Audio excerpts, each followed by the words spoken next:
to senior representatives from the industrial implementers in these countries, and also from the safety authorities whose task it is to process the applications, the license applications that have been filed.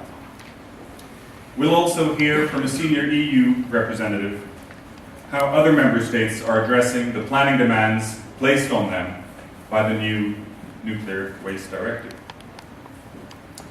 So as you can hear, today's talks are truly an international event.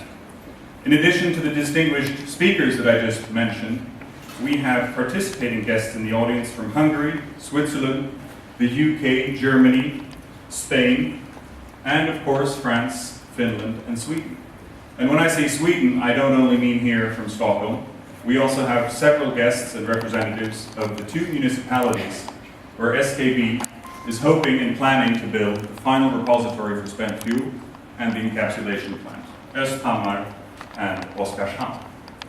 So I'd like to extend a special thanks and our appreciation to those of you who traveled maybe a far distance or a shorter distance to be with us today and to contribute to our joint discussions. The last time SKB arranged so-called Stockholm Talks was about 4 years ago for a seminar to evaluate the social sciences program that SKB and other sister organizations throughout the world have been funding, and which is part of the extensive research run by this industry together.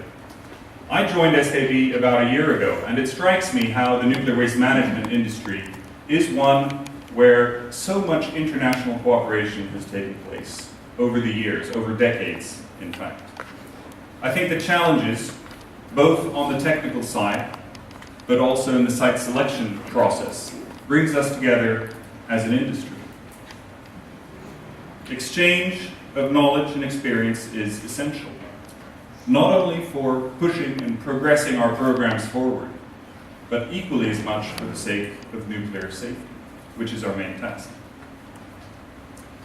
In my first year at SKB, I've met many colleagues from our sister organizations around the world. And I've come to understand and appreciate the quality and value of the societal dialogue that generations of colleagues before me have been orchestrating.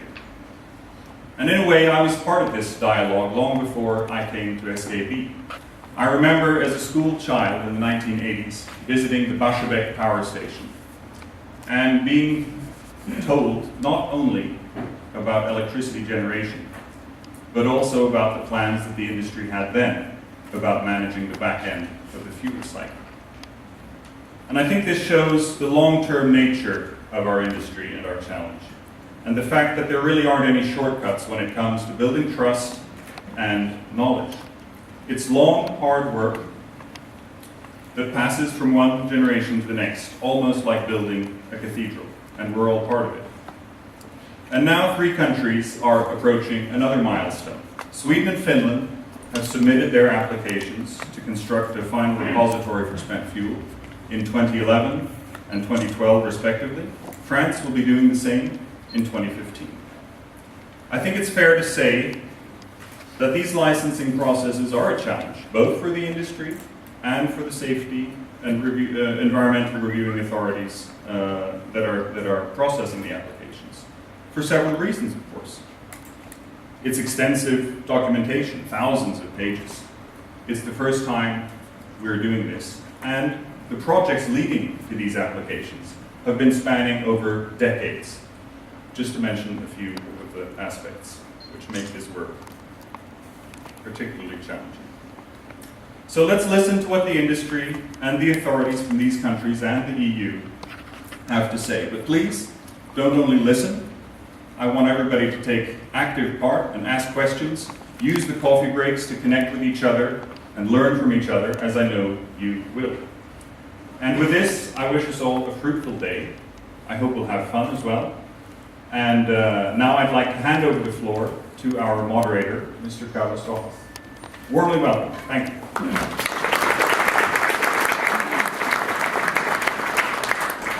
Hello, everybody. How are you? Nice. You seem happy to me. That's good. I feel happy. I feel excited about this day.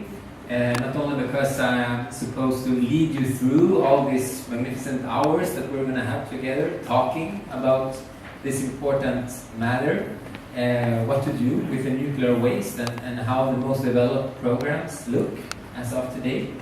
I am the facilitator today, as I think you understood, and I'm supposed to be your sensation of safety and your sensation of feeling welcome and of feeling brave enough to talk with each other and to ask the questions you want to ask and don't feel like you shouldn't.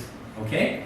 So we're going to have conversations today, and we're going to listen to, as Christopher said, senior speakers, very, very interesting presentations that you will be able to comment on after each presentation. And we will also have a group discussion, first with the industry representatives, and at the end of the day with the representatives from the authorities. And there will be more space and more time to ask more questions. And of course we have the coffee breaks. As you might know, the coffee breaks in Sweden are more holy than in other countries.